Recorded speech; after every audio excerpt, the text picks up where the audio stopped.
V-Guard presents कौन जीत रहा है, को पावर्ड बाय सेंसोडाइन एंड विमल। बोलो जुबां केसरी।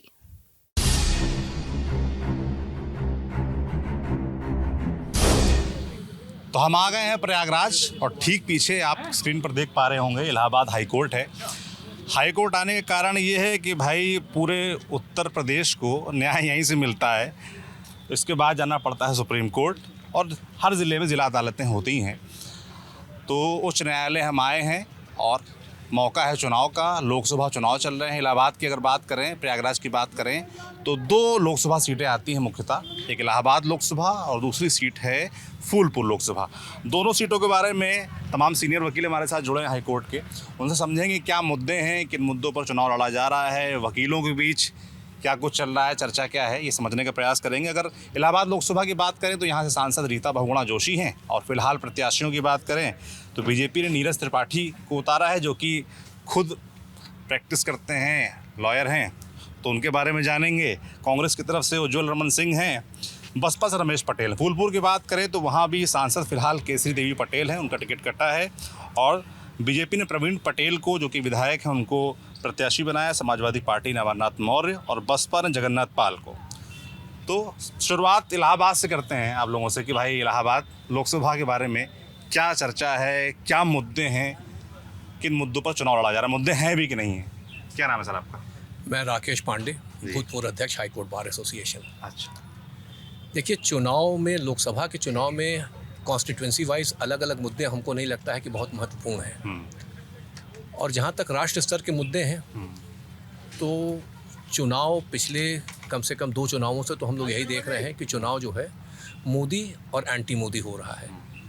दूसरा मुद्दा जो है राष्ट्र स्तर पे जो मैं देख रहा हूँ ये नए पिछले 5-10 वर्षों में, वो चुनाव जो है एकदम मैथमेटिकल गणित पे चले जा रहा है। टिकट कुछ दिन में आर्टिफिशियल इंटेलिजेंस से भी आप डिस्ट्रीब्यूट कर सकते होंगे। अगर जातीय समीकरण आपने उसको फीड कर दिया है तो ये लॉगरिथम टाइप है, उसके हिसाब से एक बहुत बड़ा समीकरण है। और उस समीकरण में जो भी छोटा तात्कालिक फेरबदल हो जाए कॉन्स्टिट्यूंसी वाइज, वो शायद चुनाव में महत्वपूर्ण अब की होगा।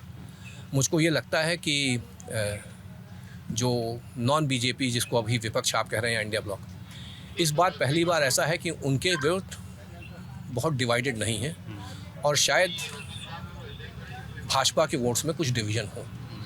चुनाव कांटे की लड़ाई मैं मानता हूँ कि दोनों कॉन्स्टिट्यूंसीज में है। अच्छा, कांटे की लड़ाई है जी, दोनों में, मेरा यही मानना है। अच्छा, जैसे कि नीरज त्रिपाठी जो केसरीनाथ त्रिपाठी जी के पुत्र हैं और वो आप लोग की तरह वकील साहब भी हैं, थोड़ा उनके बारे में जानना चाहूँगा कि वकील बिरादरी क्या इस बार इस तरीके से सोचेगी कि एक वकील साहब प्रत्याशी हैं, या फिर उनको भी एक नॉर्मल प्रत्याशी की तरह आंका जाएगा और उस आधार पर ही चीज़ें तय होंगी? सौरभ जी, देखिए, चुनाव के समय नीरज जी हमारे बड़े अच्छे दोस्त हैं और आप जब ये प्रश्न पूछेंगे और किसी अधिवक्ता से पूछेंगे तो कोई अधिवक्ता ये नहीं कहेगा कि हम नीरज जी का नहीं कर रहे हैं, है ना। यथार्थ ये है कि नीरज जी अधिवक्ता हैं, हम लोग के अच्छे दोस्त हैं और शायद अधिवक्ताओं में बहुत उनको सपोर्ट भी मिल रहा होगा। लेकिन जब आपने मुद्दों की बात की तो वो हमारा मानना ये है कि मुद्दे वही हैं जो मैंने आपको बताया और इन मुद्दों में थोड़ा बहुत फेरबदल होता है। जहाँ तक वकीलों को आप ये कह रहे हैं कि एज अ ग्रुप कहाँ जाएंगे, तो मैं ये नहीं मानता हूँ कि एज अ ग्रुप एक राय होंगे। ये ज़रूर है कि नीरज जी को वकील होने का फ़ायदा होगा और अधिकांश वकील उनके साथ होंगे, इसमें ये मेरा विश्वास है और ये मेरा होप भी है। मैं सबसे थोड़ा मुद्दा समझना चाहूँगा आप लोगों से भी, क्योंकि जैसे सर ने कहा कि मोदी वर्सेस एंटी मोदी, यही पूरा चुनाव चल रहा है। पर इलाहाबाद और प्रयागराज के जो आप लोग सब लोग यहीं रहने वाले हैं, मुझे लगता होंगे, आप लोग के क्या क्षेत्रीय मुद्दे भी कुछ हैं जो इन चुनावों पर हावी हो रहे हैं? क्या नाम है सर आपका? अवधेश श्रीवास्तव मुझे कहते हैं। मैं यहाँ हाई कोर्ट बार एसोसिएशन के ज्वाइंट सेक्रेटरी एडमिनिस्ट्रेशन रहा हूँ। देखिए, मुद्दे की जो बात है, इस बार पहले बार आप देखिए इस चुनाव में कुछ मुद्दे लेके लोग आए हैं। जैसे आपने बोला कि इलाहाबाद के लोकल के मुद्दे में, तो जैसा कि हम लोग देख रहे हैं इस समय, क्योंकि यहाँ डेलीगेसी में भी बड़े छात्र हैं, छात्र तैयारी पे आते हैं। इस पेपर लीक्स के कुछ मुद्दे थे।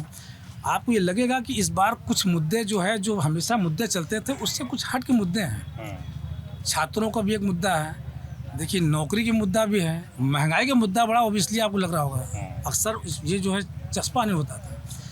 इस दौर में हम लोग जितना देखते हैं, जहाँ भी हम लोग थोड़ा जाते हैं तो लोग कहते हैं कि महंगाई हम लोग के लिए एक समस्या एक ज़्यादा दिखती है। हर आदमी के पॉकेट से 5,000 6,000 रुपये का उनका एक्स्ट्रा पैसा जाता है। अर्न कम होता है। तो महंगाई का मुद्दा भी थोड़ा आपने है। बोला पेपर लीक है ना, आपने बोला महंगाई, तो ये सब मुद्दे क्या वोट में कन्वर्ट होते हैं? क्योंकि हम लोग हल्ला तो देखते हैं इनको लेकर, मगर जैसे ऑन कैमरा कई बार कई तरह की बात करते हैं लोग, ऑफ कैमरा जाते हैं, तो क्योंकि आप लोग तो हर तरह के लोगों से मिलते हैं, है ना, इसलिए मैं जानना, ये क्या वोट में कन्वर्ट होता है? मैं आपसे इतना कह सकता हूँ कि ये बिल्कुल देखिए इस तरह से तो नहीं बताया जा सकता, मगर मुझको लगता है कि ये बड़ा गंभीर इशू है इस बार का।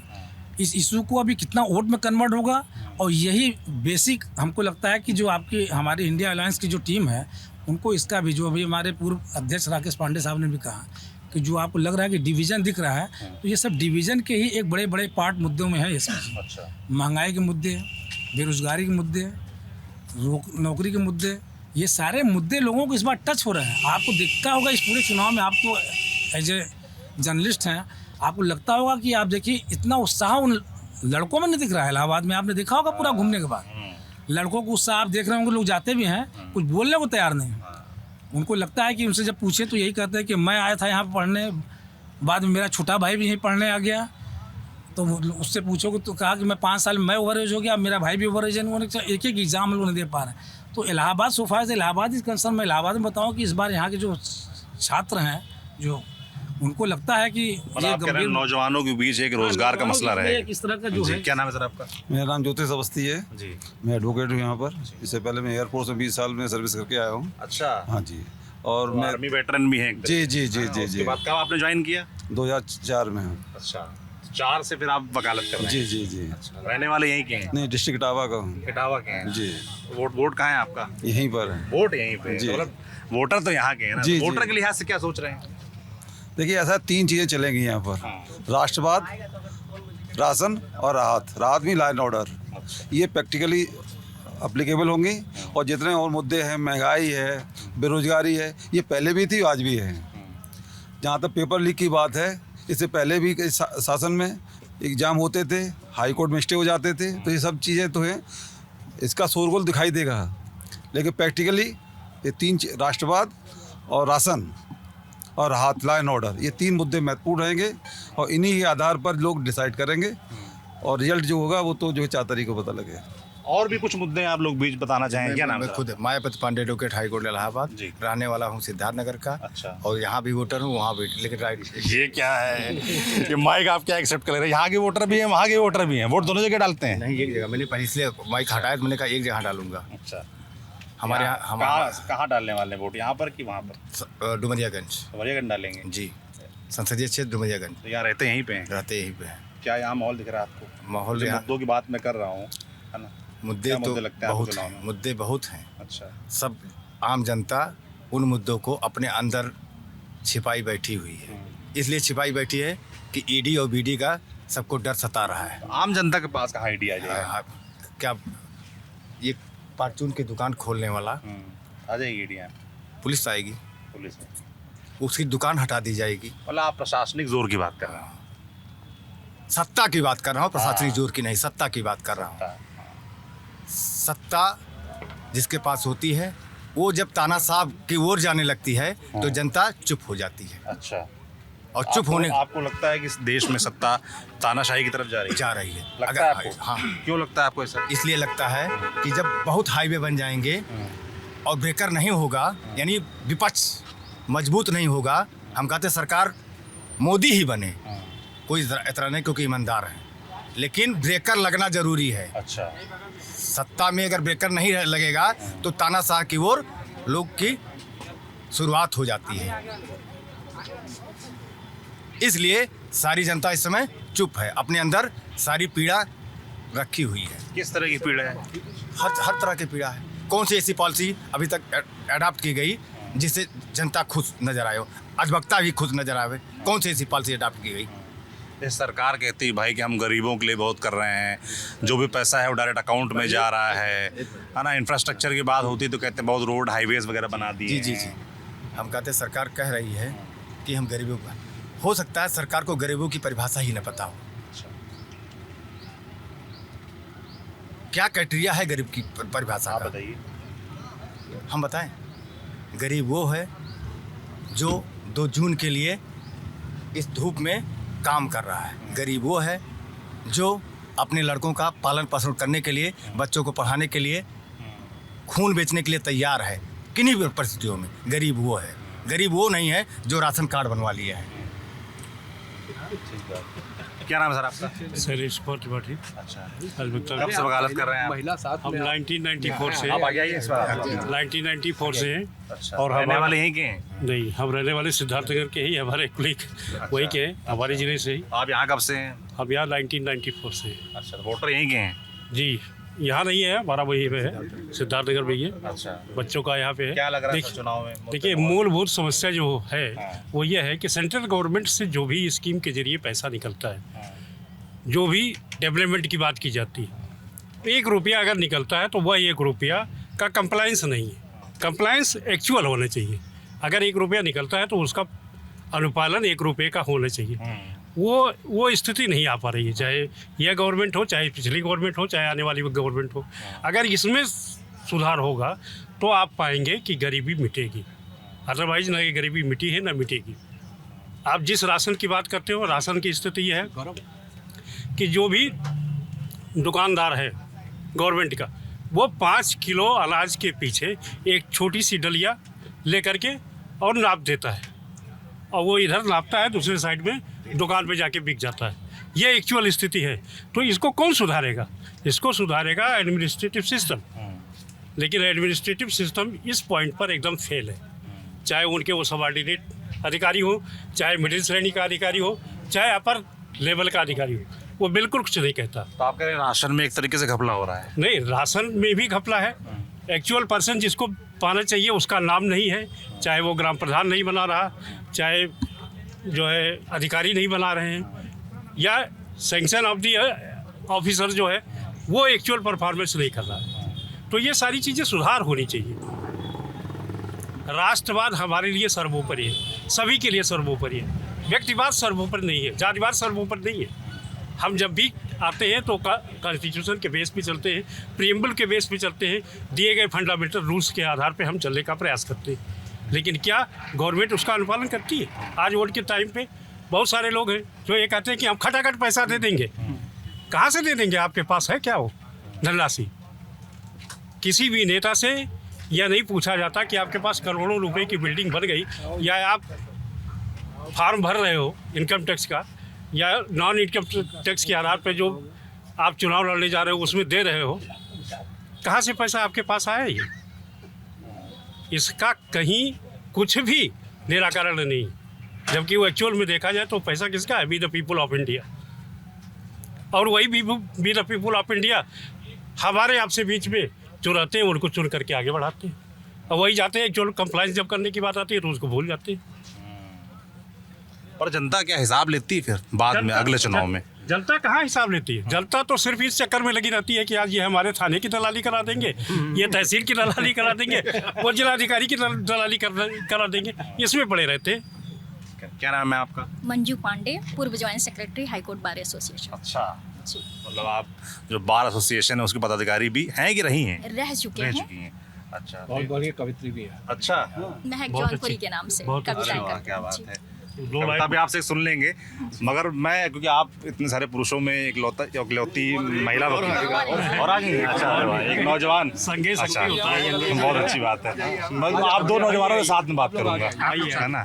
क्या मुद्दे हैं चुनाव में महिलाओं के, है ना, लड़कियों के? अब क्या आधी आबादी आप लोग, आधा 50% वोट बिल्कुल। तो आप ही लोगों का है। लेकिन मेरा जहाँ तक मानना है, जो भी समस्याएं हैं, ठीक है, वो तो सब एज इट इज हैं, जैसा कि सर लोगों ने कहा।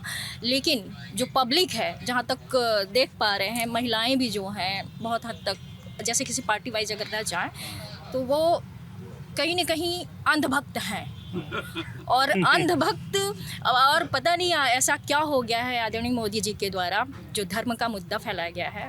माइंड न करिएगा, माइंड मतलब क्षमा करेंगे, जनता क्षमा करेगी। लेकिन मैं कहना चाहूँगी कि उस पर ऐसा हो गया है कि लोगों का सारा ध्यान बस एक जगह एकत्र हो गया है, और सारे मुद्दे एक तरह से महिलाओं के लिए खासकर मैं बात कर रही हूँ, क्योंकि वो ज़्यादा सोच पाने में उतना अक्षम होती हैं। बस हाँ, जो लहर देख रही हैं, बस उनको किचन से मतलब रहता है। महंगाई की जहाँ तक बात है, महंगाई तो कल भी थी और बहुत पहले से महंगाई, टीवी में भी मैं देखती हूँ, मूवी वगैरह पुरानी बहुत रहती है, उसमें भी महंगाई मतलब महंगाई का मुद्दा बहुत पुराना है। इसको बहुत ज़्यादा हाईलाइट करने की ज़रूरत नहीं पर है। आप कह रहे हैं कि पूरा चुनाव या मुद्दे जो हैं वो एक पर्सनैलिटी तक सीमित हो गए हैं, अभी कह रही बिल्कुल, मेरा हैं यही मुद्दों की बात नहीं होती है, मुद्दों की बात होनी चाहिए। मुद्दों की किस बात तरह के हो- मुद्दे जैसे? मुद्दों की बात होना चाहिए, एजुकेशन का, जैसे कि अभी बता रहे हैं, महंगाई का होना चाहिए और न्याय व्यवस्था का होना चाहिए, एडमिनिस्ट्रेशन का होना चाहिए। सारे मुद्दे हैं अपनी जगह पे, लेकिन इसको हाइड कर दिया जाता है। हाँ। और मेरा तो यही मानना है। और कहीं ना कहीं से अब अगर कहना चाहें तो साइलेंट किलर का ही काम करेंगे, लेकिन आएंगे लोग- तो हाँ। मोदी जी ही लग रहा है। जैसे आपने बोला, वैसे हम नोटिस करते हैं कि महिलाओं के बीच नरेंद्र मोदी की पॉपुलैरिटी का बड़ा जिक्र आता है। बिल्कुल। तो इसका कारण क्या है? मतलब कि क्योंकि विपक्ष के भी अपने दावे, जैसे आपने सुना होगा कि राहुल गांधी इंडिया गठबंधन, उनका जो मैनिफेस्टो आया है उसमें उन्होंने वादा किया है कि महिलाओं को 1 लाख रुपए हाँ। देंगे ताकि वो स्वावलंबी बने, अपना कुछ कर सकें। तो ये सब नैरेटिव पहुंचते हैं आप तक? आते ज़रूर हैं और सुनते भी हैं, लेकिन मुझे नहीं लगता कि उससे कन्विंसिंग का कोई हो पाता है। महिलाओं के अंदर कुछ भी उनके अंदर चेंजिंग आ सकती है या आ पाएगी, क्योंकि वो मोदी ही कर रही हैं। क्यों? कारण क्या, मैं जानना चाहता कारण अब चाहे जो भी हो, धर्म का मुद्दा हो या उनकी लोकप्रियता हो और उनका एकांकीपन हो, शायद कहीं न कहीं से, और एक हिस्सा तो उनका है कहीं न कहीं से, और धर्म का मुद्दा। लेकिन ये गलत है, मैं इसकी मतलब इसके लिए पूरी तरह से सहमत भी नहीं हूँ, क्योंकि अभी एक कोलकाता का मैटर था, लड़की ही थी, वो भी गई थी वहाँ दर्शन करने के लिए। जिस तरह से धर्म का अभी तक आज तक मैं नहीं जा पाई हूँ, तो वहाँ पे शायद उसको रोक दिया गया था, प्रशासन की वजह से रोक दिया गया था, उसे जाने नहीं दिया। काफ़ी मतलब शायद उसके साथ हाथापाई वगैरह भी गया था, काफ़ी हाईलाइटेड मुद्दा था। तो इस तरह मतलब वो एक क्या कहते हैं, एक सीमित है, जो लोग वहाँ तक पहुँच पा रहे हैं वो सबके लिए है भी नहीं, लेकिन सारे लोग अंधभक्त हो गए हैं, और अंधभक्त जो नहीं है उन्हें बदल दिया जा रहा है अंधभक्ति में, और पता नहीं कुछ जादूगरी तो की जा रही है। क्या नाम है आपका? सृष्टि सिंह। सृष्टि, कब से आप वकालत कर रही हैं? 5 सालों से। 5 साल हो गए आपको? यहाँ पर 1 साल से कर रही हूँ। यहाँ हाई कोर्ट में 1 साल जी। से। तो कैसा एक्सपीरियंस है? कितना एक्सपोजर रहता है लड़कियों के लिए, महिलाओं के लिए? एक्सपोजर में तो कोई कमी नहीं है, लड़कियों के लिए यहाँ पे भरपूर एक्सपोजर है। अच्छा। बशर्ते हम अपनी परफॉर्मेंस किस तरह से दे रहे हैं। बट मैं दूसरे मुद्दे पे बोलना चाहूँगी। इलेक्शंस को लेकर मुद्दा समझना चाहता हूँ। इलेक्शंस के लिए भी नहीं, एक आम इंसान की परेशानियों के बारे में। बताइए। एक आम इंसान की परेशानी कभी नहीं ख़त्म हो रही है। एक सबसे बड़ी मेरे हिसाब से जो आजकल प्रॉब्लम फेस कर रहा है एक आम इंसान, ऑनलाइन मीडियम से कोई भी फॉर्म अपलोड करना, online marriage registration. Modi ji ने सारी चीज़ें कर तो दी हैं, पर जब हम कभी भी रजिस्ट्रेशन कराने, अभी मैंने खुद ही फेस किया अपनी ही मैरिज रजिस्ट्रेशन में कि 2-2 दिन तक सर्वर नहीं रह रहा है। बीइंग अ लॉयर ऑल्सो मैंने ये प्रॉब्लम फेस की कि जब हम रजिस्ट्रेशन कराने गए तो हमें इतनी सारी प्रॉब्लम कि सर्वर नहीं है, और इतना छोटा सा काम है कि अगर मेरे डॉक्यूमेंट्स कंप्लीट है तो उसको अपलोड करना है और उसका सर्टिफिकेट मिलना है, बट वहाँ पे काम हो नहीं रहा है। कोई प्रॉपर्टी का भी रजिस्ट्रेशन कराने जा रहे हैं तो भी प्रॉब्लम है, कोई और भी कहीं भी जहाँ भी ऑनलाइन एप्लीकेशन हो रही है। हमारे पास बहुत सारे क्लाइंट्स आ रहे हैं जो मोदी जी ने सब कुछ ऑनलाइन तो कर दिया है, पर ऐसे क्लाइंट्स आ रहे हैं जो शायद उस ऑनलाइन सिस्टम के मारे हुए हैं।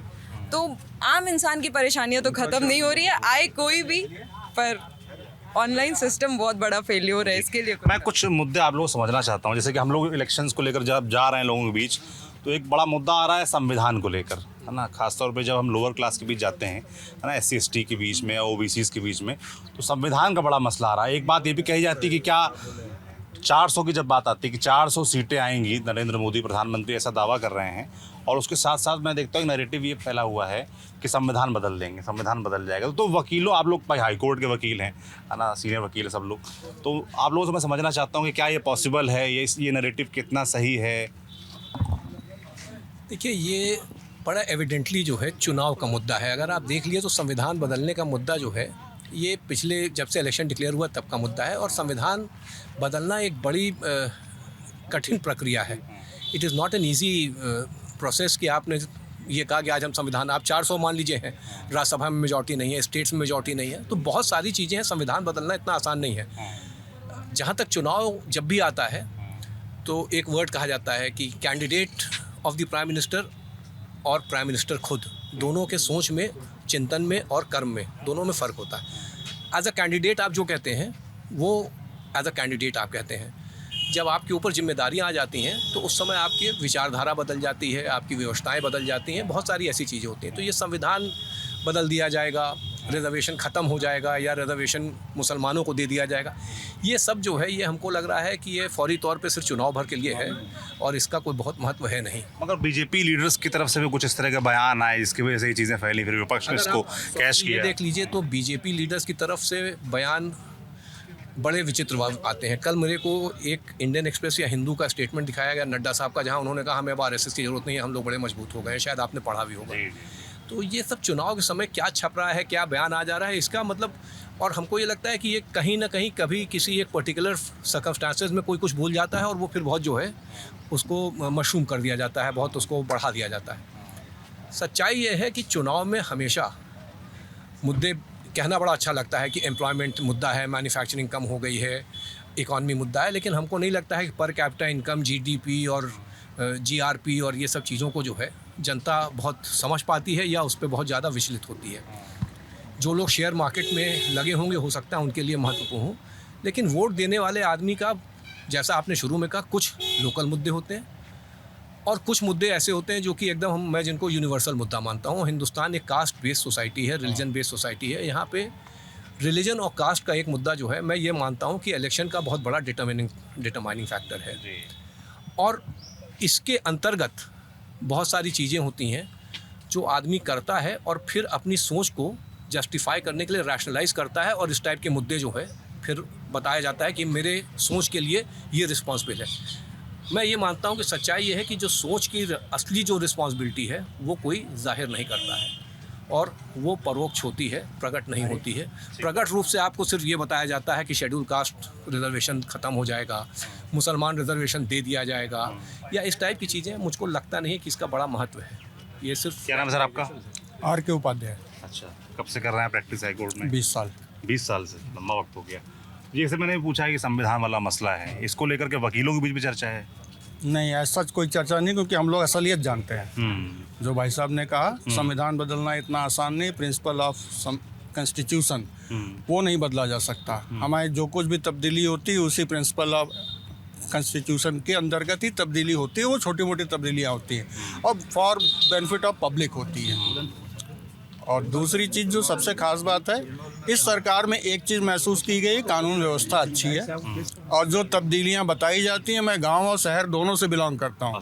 जो सरकार दावा करती है, जैसे गांव, मैंने अपने गांव में देखा, दूसरों की सुनी सुनाई बात नहीं करता हूं। हमारे गांव में कितनों को मकान मिले हुए हैं, कितनी महिलाओं को गैस सिलेंडर मिले हुए हैं, राशन सबको मिल ही रहा है। तो बहुत सी अफवाहें उड़ाई जाती हैं इलेक्शन में, ऐसा सच कुछ होता है। रोजगार का मसला है, भाई साहब बोल रहे थे। रोजगार का मसला ये है भाई साहब, रोजगार की प्रॉब्लम तो शुरू से रही है इंडिया में और जितने भी डेवलप कंट्री है वहाँ भी है। ऐसा नहीं कि अमेरिका में नहीं है, वहाँ भी है, हमारे यहाँ भी है।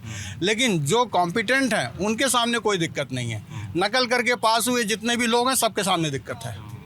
अगर आप कॉम्पिटेंट नहीं है तो आपके लिए कोई रोजगार नहीं। जो कॉम्पिटेंट, मैं जब हम लोग घूम रहे हैं इलेक्शंस में, तो ये बहुत मसला आ रहा है रोजगार का। और पेपर लीक का जिक्र किया था आप लोगों ने, पेपर लीक का बड़ा मैं समझना चाहता हूँ, क्योंकि ये तो इलाहाबाद तो स्टूडेंट्स का हब भी है ना, और पेपर लीक का जिक्र हर जगह आ ही जाता है।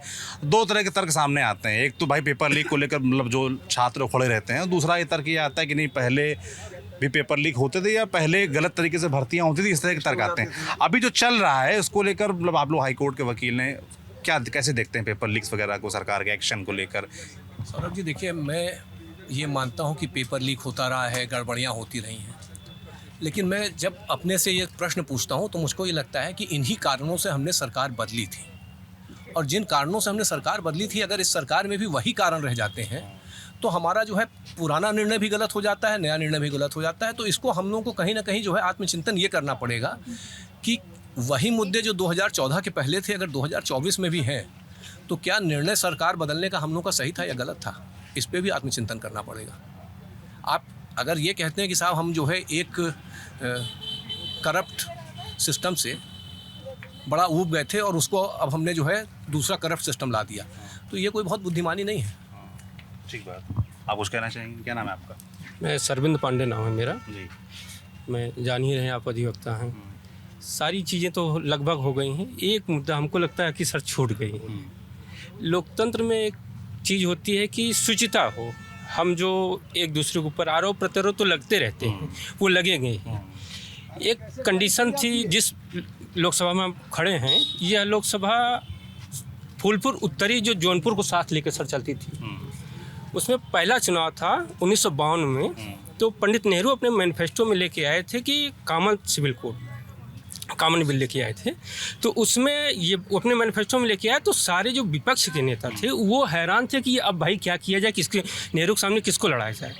तो बहुत खोजने के बाद निकले, एक ठू आए हमारे सामने प्रभुदत्त ब्रह्मचारी जी, उनको चुनाव लड़ाया गया। तो उनकी मर्यादा, पंडित नेहरू की मर्यादा और प्रभुदत्त ब्रह्मचारी की मर्यादा ये थी कि पंडित नेहरू ने कहा कि अगर संसद में कीर्तन करवाना हो तो आप प्रभुदत्त ब्रह्मचारी का चुनाव कर सकते हैं। अगर भारत में राजनीति करवानी हो, समाज के जो अंतिम व्यक्ति हैं उनके कल्याण की कल्पना करनी हो तो आप पंडित नेहरू का चुनाव करें। तो हम वहाँ से कहाँ चले आए हैं, देश की गति तो बढ़ी आगे। लेकिन इस बीच बड़ा क्षुब्ध हूँ इस वजह से कि आप सब लोग पढ़े लिखे ही वर्ग से हैं, आरोप लगे हैं, जेन्युइन मुद्दे पे लगे हैं, वो ठीक है। लेकिन इस लेवल पे जाकर के आप भी देख रहे हैं, आप भी बहुत सारे जीरो रिपोर्टिंग करते हैं, बहुत सारी चीज़ें देखते हैं कि क्या हो रहा है क्या नहीं हो रहा है। तो इस पर ज़रा चिंतन करना चाहिए उन राजनेताओं को, पर्टिकुलर में उन दोनों लोगों को, कैंडिडेट को। मतलब राजनीति में आजकल जो भाषा का प्रयोग हो रहा है वो गंदा है। वही हम सीखते हैं, वही आने वाली पीढ़ी सीखती है। जैसे सर कोर्ट में जब जाते हैं कोर्ट के सामने तो कैसे डैश पे बोलते हैं उसको मैं सीख के वही भाषा में प्रयोग करता हूँ डैश पे। तो कम से कम इतना ख्याल रहे जो नई पीढ़ी जा रही है इसको थोड़ा सा ठीक किया जाए। बस यही एक संदेश है, लोकतंत्र का पर्व है, हर व्यक्ति को बढ़ चढ़ के हिस्सा लेना चाहिए, अपना मतदान करना चाहिए। फिर मुद्दे जो भी हैं, एक मैं सिन्हा साहब हमारे जो है। जी सर, मैं आरपी सिन्हा 92 से प्रैक्टिस कर रहा हूँ यहाँ पर। अच्छा, जैसे कि मैं मुद्दों पे बात कर रहा था ना, और तमाम मुद्दों पे आपने देखा, मैंने जिक्र किया। आपके हिसाब से मैं संक्षेप में बता दे रहा हूँ। पहला मैं संविधान को लेके कहूँ, संविधान में संशोधन तो हो सकता है लेकिन कोई भी गवर्नमेंट संविधान बदल नहीं सकती, उसको परिवर्तित नहीं कर सकती। संशोधन हर गवर्नमेंट करती है, मैक्सिमम कांग्रेस गवर्नमेंट ने किया, समय के अनुसार जैसी भी मांग होती है। दूसरी चीज़, दो मुद्दे हैं, एक नेशनल मुद्दा है जो राष्ट्र हित में होता है, और दूसरा जो मुद्दा होता है वो छोटी छोटी पब्लिक से रिलेटेड। सपोज जैसे आप भी घूमते होंगे तमाम शहर में, मैं एग्जाम्पल दे रहा हूँ दो साहब, स्मार्ट सिटी का इलाहाबाद प्रयागराज स्मार्ट सिटी कर दिया गया, घोषित कर दिया गया, लेकिन जब रोड बनती है तो साहब फुटपाथ नहीं बनता, रोड पे गड्ढे मिलते हैं, नाली नहीं बनती, बरसात में पानी भर जाता है, उससे आम जनता जुड़ती है। इस तरह की तमाम चीज़ें हैं। जैसे एक आज से 2-3 साल पहले हमने देखा कि साहब स्टील का डस्टबिन लग गया बड़ा बड़ा, जो बहुत कॉस्टली आता है सिविल लाइन्स में, और 2 दिन बाद वो स्टील के ड्रम गायब हो गए, कहीं पता नहीं चले। बस स्टैंड जो इतना कॉस्टली बनाया जा रहा है सिटी में, वो सब कूड़े के ढेर पे बना दिया जा रहा है कहीं कहीं। तो हमारा कहना है कि शासन ठीक है लेकिन जो लोकल चीज़ें हैं उनको गवर्न करने के लिए पब्लिक नहीं कर पाएगी। जैसे पुलिस है, पुलिस एकदम एग्रेसिव होती है, आप थाने पे चढ़ जाइए तो ऐसे वो आपको जो क्या कह देगा कोई ठिकाना नहीं है। आप पत्रकार हैं, वकील हैं, जज हैं, कोई भी हैं, रूबरू होते हैं हम सभी लोगों से। तो लोकल लेवल पे जो एडमिशन है या जनता की छोटी छोटी समस्याएं हैं, ये प्रॉब्लम है। बाकी अदरवाइज तो ठीक है। और जो नेशनल उस पे है इश्यूज़ हैं तो लोकल लेवल पे भी पकड़ होनी चाहिए शासन की। वो कहीं लगता है कि सड़कों पे गड्ढे, आपकी रीढ़ की हड्डी टूट जाएगी, एक्सीडेंट हो जाएगा, आप मर जाएंगे, हेलमेट टूट जाएगा, लेकिन साहब वो जिम्मेदारी किसी की नहीं फिक्स होगी। जी सर, एक सवाल और था, आप सब सीनियर वकील हैं। देश में CGI चंद्रचूड़ बड़े चर्चा में रहते हैं, है ना, अक्सर उनके फैसले, उनकी चर्चा रहती है। मैं थोड़ा आप लोगों से उनके बारे में जानना चाहता हूँ। सुप्रीम कोर्ट की CGI के बारे में इलाहाबाद हाई कोर्ट के वकील क्या सोचते हैं? चंद्रचूड़ जी बहुत अच्छे जज हैं, हम लोगों के यहाँ चीफ जस्टिस रहे हैं और बड़े लंबे समय तक रहे हैं। हम लोगों का उनसे पर्सनल एसोसिएशन है, he is a very good जज। बाकी चर्चा में आप लोग रखते हैं, वो चर्चा में रहते नहीं हैं। और हमारे ख्याल से आप लोगों को चर्चा में रखने लायक CGI बहुत दिन बाद मिला, ये बात अलग है।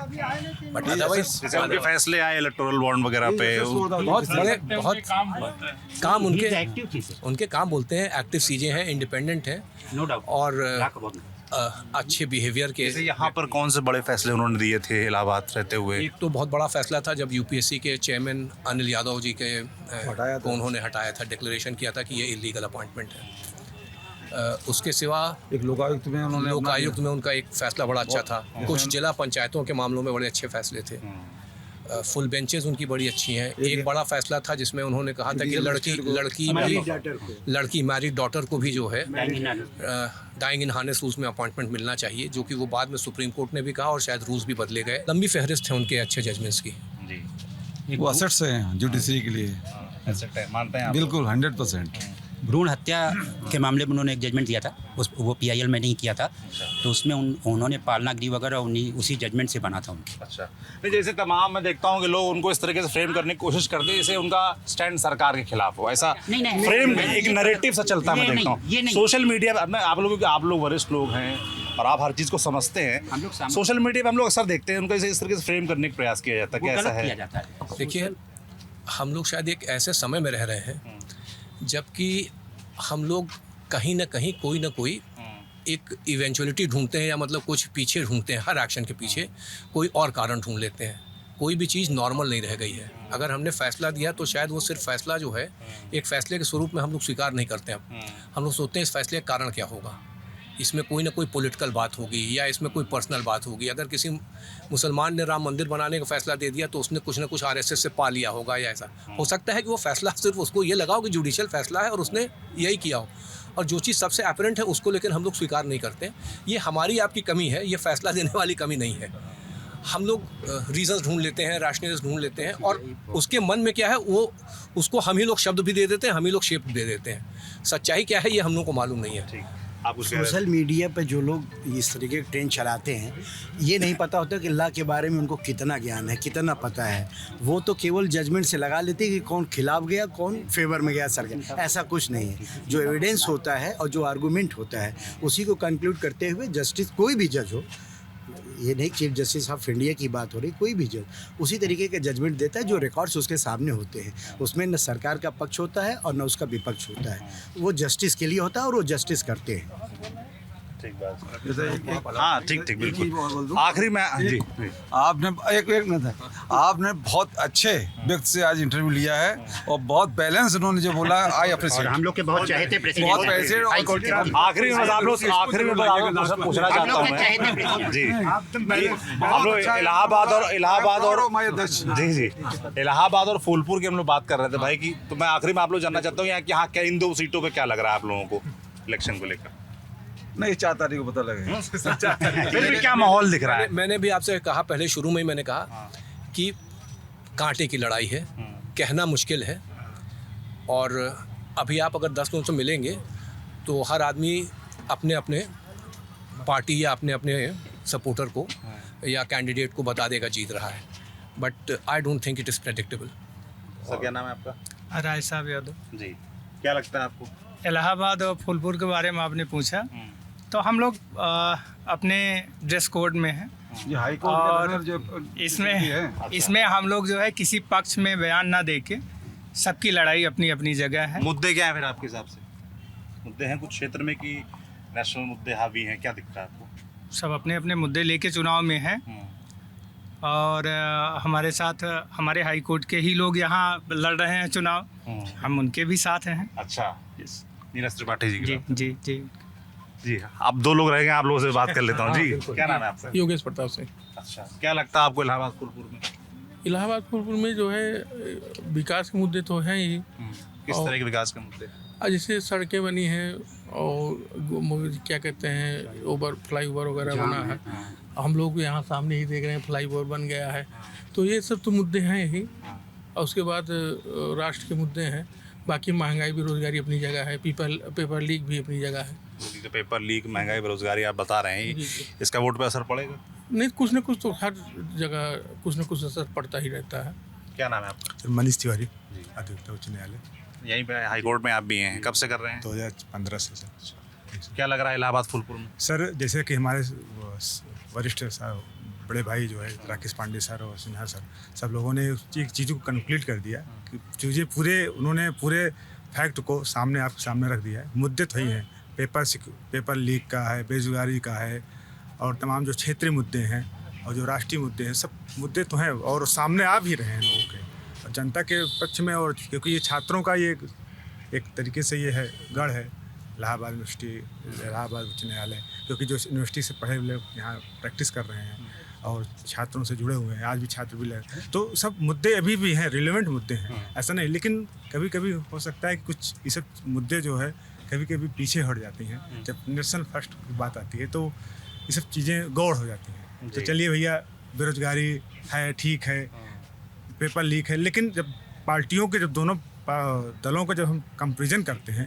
कि कौन अच्छा है, हु इज़ बेटर, कौन अच्छा लीड कर सकता है, अपोजिशन में कौन लीडर है अच्छा है, इसमें लीडरशिप कैसी है, कौन कर सकता है, जब तब वहाँ पे जो पॉइंट बोल रहे हैं कि लीडरशिप वाली बात प्रधानमंत्री के तौर पर अगर ये आप डिस्कस करें तो एक तरफ तो क्लियर है कि नरेंद्र मोदी हैं, दूसरी तरफ क्लियर नहीं है, मगर ऐसा माना जाता है कि राहुल गांधी हो सकते हैं इंडिया गठबंधन की तरफ से।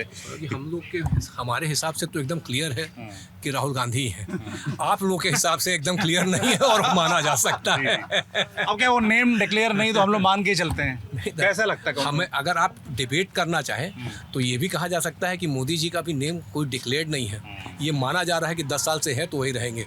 हो सकता है गडकरी जी जो है खड़े हो जाए। अगर आपको नहीं लगता है कि 210-20 सीट पे बीजेपी सीमित हो जाती है तो चेंज ऑफ लीडरशिप की बात नहीं हो सकती क्या बीजेपी में? इसलिए हमको कह रहे हैं अगर बहुमत नहीं रहा तो लीडरशिप चेंज हो सकती है। मेरे को तो लगता है कि ये भी हो सकता है। अच्छा, हाँ, इसकी पूरी आपको संभावना ऐसी नहीं लगती क्या? अब ये तो सर 4 तारीख को पता चलेगा। देखिए, आप हमसे जब प्रश्न करते हैं तो संभावनाओं पे करते हैं, और हम आपसे प्रश्न करेंगे तो किस चीज़ पे करेंगे? मुझे ऐसा लगता है कि प्रधानमंत्री पद के तौर पे जो है इस समय नरेंद्र मोदी बेहतर लीड कर रहे हैं। अपोजिशन उनके सामने जो भी है वो उस लायक नहीं है जिस पे हम ट्रस्ट कर सकें। लायक पे तो ये मसला पड़ेगा, फिर मौका मिला कि नहीं उनको? मौका सरकार के बाद यूपीए सरकार के वर्तमान में भी जो इंडी गठबंधन आया है उनमें खुद में आपस में मतैक्य नहीं है, कोई कुछ कहता है, कोई कुछ कहता है। अभी तो कभी कभी ये बात भी बीच में उठ के आई कि भाई 1-1 साल प्रधानमंत्री रह लेंगे। अच्छा, कोई क्या मतलब प्रसाद बन रहा है क्या मंदिर का? ये बात न्यूज पे आप ही लोगों की न्यूज चैनल पे हमने सुना है, देखा भी है। अच्छा, संविधान बदलने की बात कर रहे हैं, ठीक है, तो ये तो मुश्किल है, संभव नहीं है भाई। कुछ लोग हमारे यहाँ बुद्धिजीवी हैं, नेताओं में कंठजीवी होते हैं, जो इच्छा कहती है वो बोल देते हैं, तो विपक्ष में कंठजीवियों की संख्या बहुत ज़्यादा है। कोई हमारे माननीय अखिलेश जी आए, उन्हीं के अनुयायियों ने उनकी मीटिंग तक नहीं होने दी।